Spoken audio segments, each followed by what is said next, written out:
They say every family has its secrets, the small skeletons tucked into closets where no one ever looks. But some secrets are older than memory, older than the houses they hide in, buried beneath generations like roots, twisting through soil that refuses to remember. Tonight, we're going to uncover one of those families, a family whose story is not whispered at reunions, whose truth is not found in diaries or letters, but in the fragile, trembling traces of blood, desire, and silence. What you are about to hear is not comfortable, it is not clean, it is real, and it is rooted in a truth that most Americans would rather forget. In a small, unnamed town in the American South, the kind of place where the streets are lined with creaking oaks and the air smells of damp earth and old tobacco, there lived two sisters. They were inseparable, as children often are. Their laughter echoed through their home, a small clapboard house at the edge of a forest, where the sunlight struggled to pierce the dense canopy. But as you'll soon see, what they shared went far beyond the simple bonds of sisterhood. Their love, their dependence on one another, was a thread spun tight, so tight that it would eventually unravel the very fabric of their lives. Their parents were quiet, almost absent in their own way. Not abusive, at least not in the overt sense, but the kind of parents who allowed their children to explore the boundaries of home unchecked. There were whispers, a glance here and there, a quiet tolerance of things that shouldn't be spoken aloud. The girls grew up in that space, a void filled with the unspoken, where curiosity became both a refuge and a trap. By the time the older sister reached her late teens, a subtle pattern had begun to emerge, one that would remain invisible to outsiders but would define the very essence of their family. The sisters' bond became a dangerous kind of intimacy, a closeness that blurred the lines of morality and reason. In a world where bloodlines are meant to protect, theirs began to trap them. The town around them was small, and everyone knew everyone else, yet none of the neighbors seemed to notice, or perhaps they chose not to. There's a strange complicity in isolated communities, a tacit agreement that some things, no matter how glaring, are better left unseen. But the truth, as it always does not stay hidden forever. It lingers in the shadows, whispering to anyone patient enough to listen. What makes this story particularly haunting is the slow, almost imperceptible way the transgression crept into their lives. It didn't happen with dramatic confrontation or a violent revelation. It started in glances, in moments of physical comfort that lingered too long.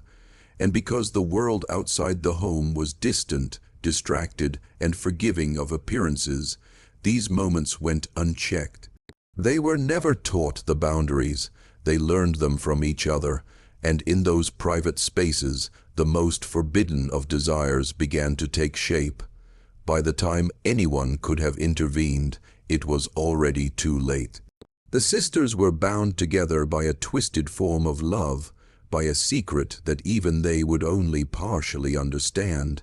Their actions created a closed loop, a self-perpetuating cycle that would echo across generations.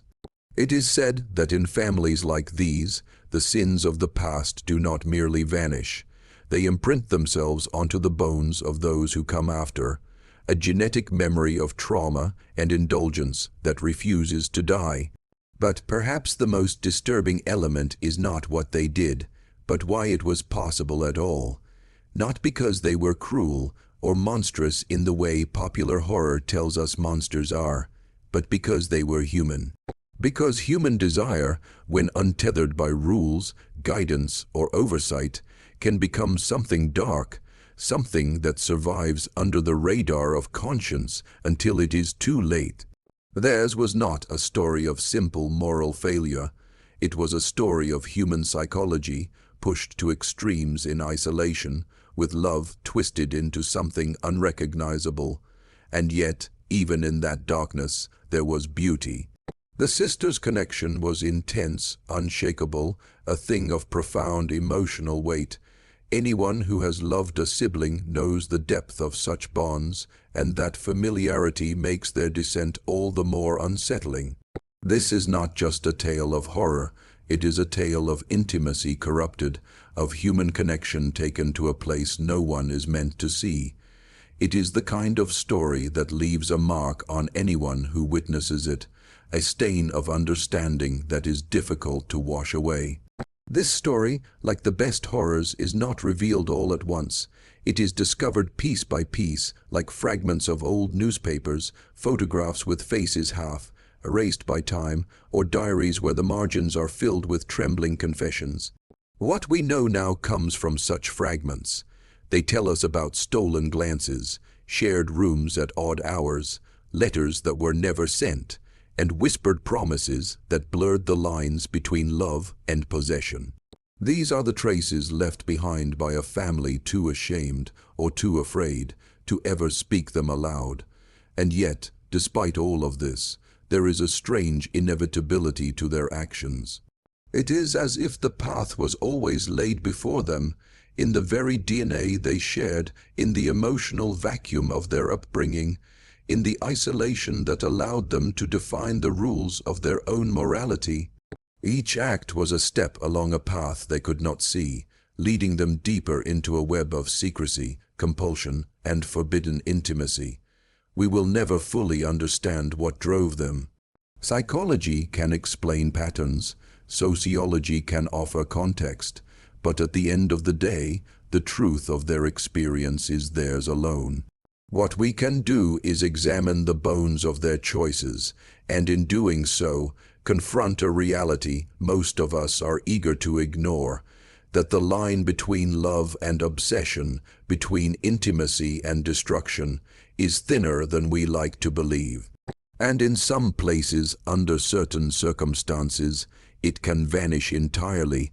This is not a story of punishment or justice. There is no neat moral arc, no villain to point at and blame. There is only the record of what happened, a testament to the shadows that grow in families when secrets are allowed to fester, to the darkness that can thrive in the spaces we pretend not to see.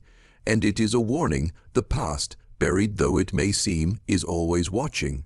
It waits patiently, hidden in the quiet corners of homes, in the smiles that linger too long, in the hands that find each other in the dark. Theirs was a bond that should never have existed, and yet it did.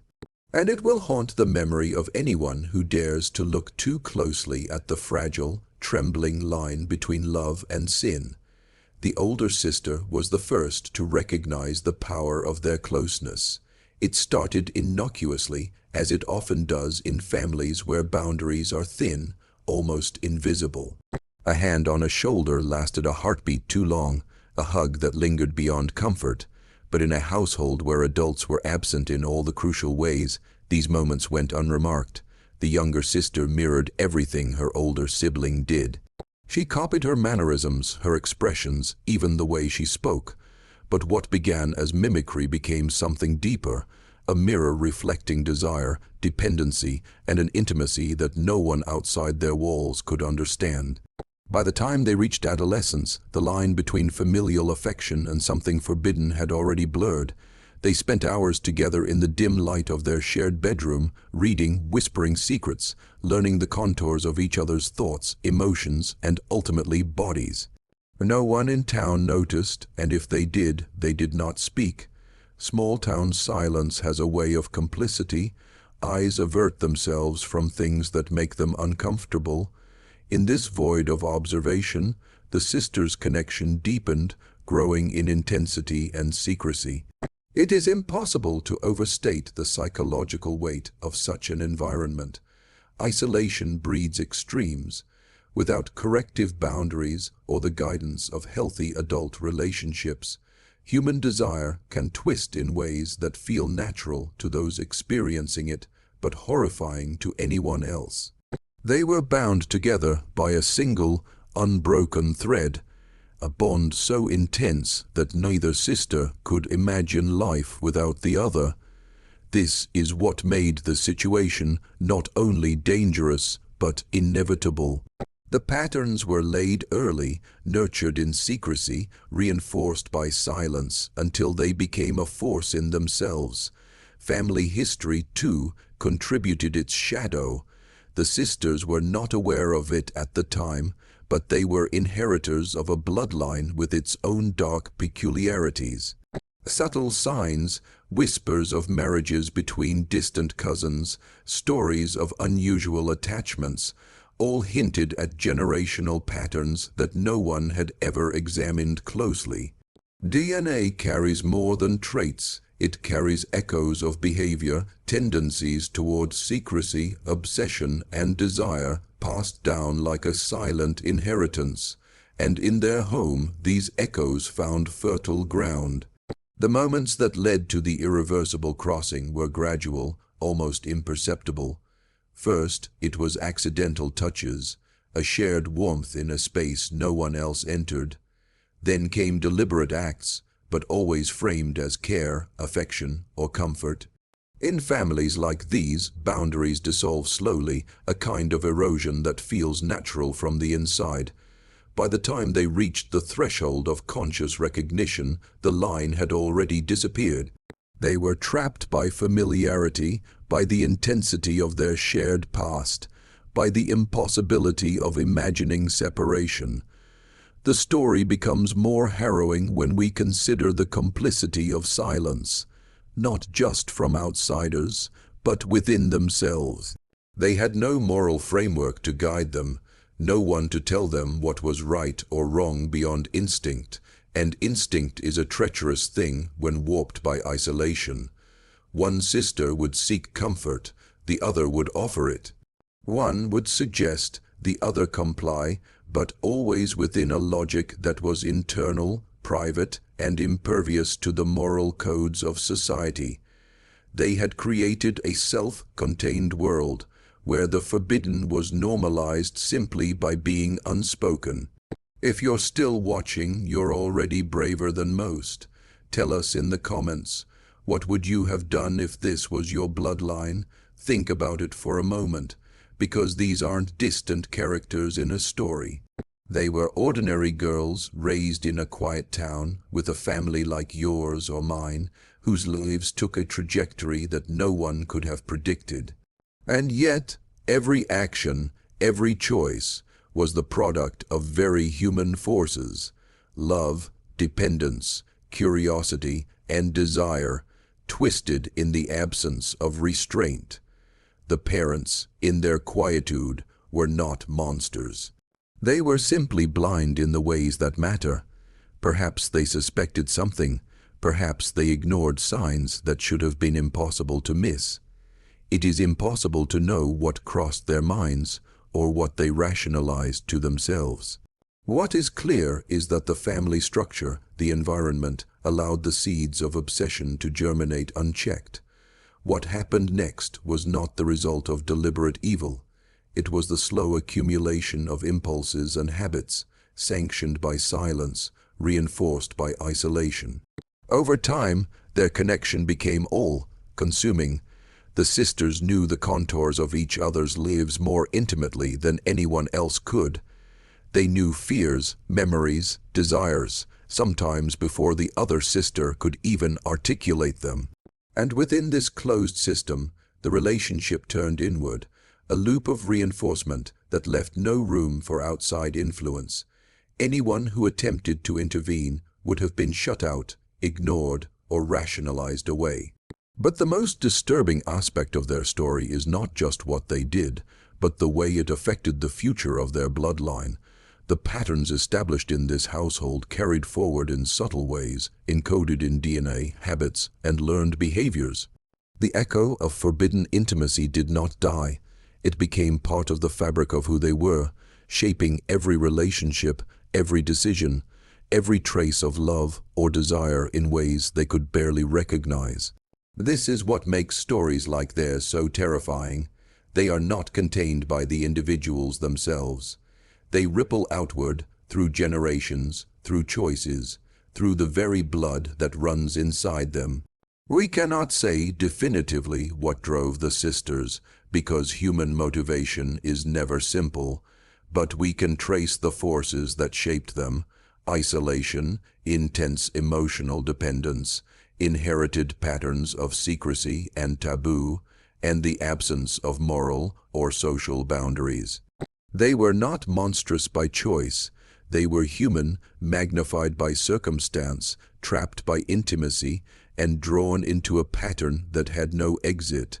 What is left for us is observation, a quiet witness to a family tragedy that unfolds not in violence or spectacle, but in intimacy gone awry.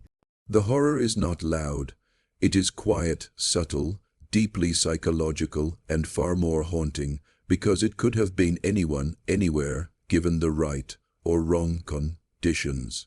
Theirs is a lesson written in the margins of ordinary life, a cautionary tale about the fragility of boundaries, the danger of secrecy, and the human capacity to normalize the unthinkable when it is wrapped in affection.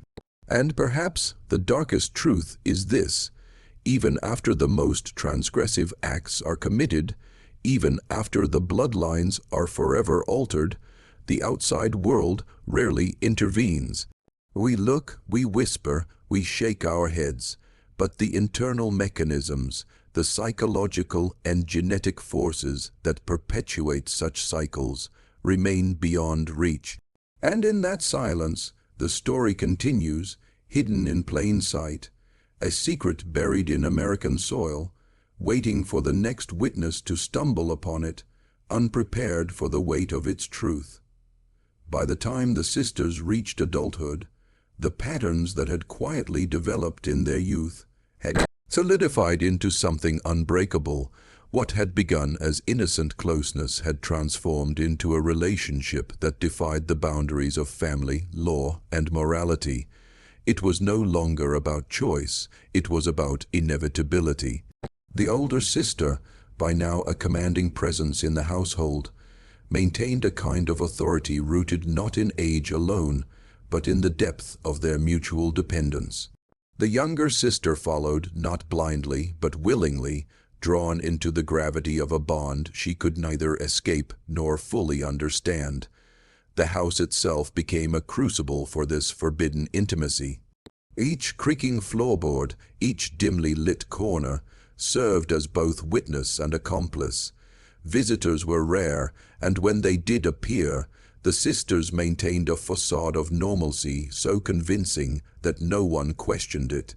To the outside world, they were simply two women raised in isolation, unusually close but harmless. Inside, however, every room, every shared object, every whispered word became a reinforcement of the bond that had grown beyond simple affection. The family's secrets were not shouted. They were lived every day in quiet complicity. Isolation played a central role. In a small town where gossip travels like wildfire, the absence of intrusion from neighbors or extended family was not a miracle but a slow, creeping complicity. People sensed, perhaps, that something was off, but they looked away, told themselves stories to rationalize the oddities. The sisters, in their private universe, thrived in this neglect. It was a dark mirror of freedom, the freedom to shape morality according to their own rules, untethered from societal oversight. And freedom, when unmonitored, can become a tool for horror as easily as it can be a gift. Their relationship was marked by meticulous secrecy, a quiet obsession that required constant vigilance. Every encounter, every exchange was coded, hidden beneath layers of everyday interactions. There was a rhythm to their lives, an internal logic that outsiders could not penetrate. The power dynamic between them was complex. It was not about dominance in the traditional sense, but about a shared compulsion that neither could fully articulate. In the most unsettling way, their love and desire became indistinguishable from one another. This secret intimacy was compounded by genetics and family history. Small-town records and whispered accounts hint at a lineage with its own patterns of unusual attachment.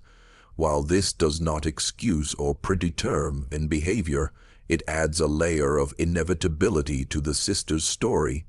Certain trait, obsessive tendencies, extreme emotional attachment, the capacity to blur moral lines, were reinforced by both environment and inheritance. And in a home where boundaries were absent, those traits flourished unchecked. By mid-adulthood, the consequences of their actions began to extend beyond the immediate household. Their bond had ripple effects. Relationships with neighbors, potential partners, and extended family were all distorted by the invisible weight of their secret. In some ways, it was a protective mechanism. In others, it was a trap. The sisters had created a closed system in which deviation from the pattern felt impossible. Anyone who entered that system risked destabilizing it, or being pulled into its orbit themselves. This is where the story becomes particularly haunting, the way normalcy and horror coexist. To outsiders, these women appeared ordinary. They went to the grocery store, they held jobs, they interacted with the town without incident. But under that veneer, they lived in a constant, unacknowledged tension. Every smile, every conversation was a careful performance, masking the psychological complexity and moral transgression that defined their lives. It is a reminder that horror often hides in plain sight, quietly shaping lives without detection. The sisters' experience illustrates a fundamental truth about human psychology. Isolation magnifies intimacy, and intimacy without boundaries can become destructive. In their case, it wasn't about coercion or abuse in the traditional sense. It was about compulsion and mutual reinforcement. Their actions were a product of circumstance, environment, and deep psychological interdependence. They were trapped not by law or morality, but by the intensity of their own connection, a connection that made separation unimaginable and the outside world irrelevant.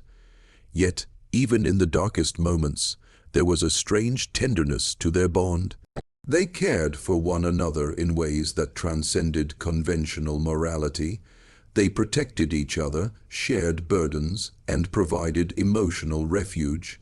This is what makes their story so disquieting. The horror is inseparable from love. The same bond that allowed them to commit acts society deems abhorrent also sustained them, giving them a sense of completeness that the outside world could not comprehend. The legacy of their relationship extends beyond the personal. Genetic traces, emotional patterns, and psychological imprints left an indelible mark on the family line. Children, nieces, nephews, those who came after carried subtle echoes of the intensity, secrecy, and blurred morality that defined the sisters. It is a chilling reminder that some histories cannot be erased, that trauma and transgression can ripple across generations, silent but potent. Ultimately, the sisters' story is not one of spectacle or violence, but of intimate horror. It is the quiet, insidious kind that lingers in the mind, gnaws at the edges of understanding, and forces us to confront uncomfortable truths about human nature. It asks us to consider how love can become dangerous, how family can become a trap, and how isolation can distort morality. It challenges our assumptions, not with gore or theatrics, but with the weight of lived experience, quietly accumulating until it becomes unbearable. What remains is the evidence of their lives: letters never sent, journals written in secrecy, subtle alterations in behavior across generations, and the knowledge that the past is never truly gone. It is embedded in the people, the soil, the architecture of homes built for privacy but haunted by repetition. And as a historian, as a witness to this buried truth, the most unsettling realization is that these stories are not anomalies. They are reminders of the fragility of human boundaries, the enduring power of secrecy, and the shadowed potential for desire to consume entirely when left unchecked.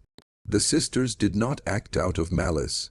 They acted out of a force far more complex, a mixture of love, obsession, and the unavoidable pull of shared blood and shared history. Their story is a mirror, reflecting a version of human experience that most of us would rather deny exists. It is a truth that sits in the corners of American history, rarely discussed, barely acknowledged, but no less real. And for those who stumble across it, the emotional gravity is impossible to ignore. This is the story that most were never meant to hear, a story of love intertwined with taboo, of family entwined with secrecy, of innocence lost in the quietest, most human of ways. It is a story that haunts the present, echoes through the past, and offers a sobering reflection on the dark complexities hidden behind the facades of ordinary life. And perhaps that is the most haunting truth of all. Some horrors are not monstrous because they are extreme, but because they are familiar, intimate, and devastatingly human.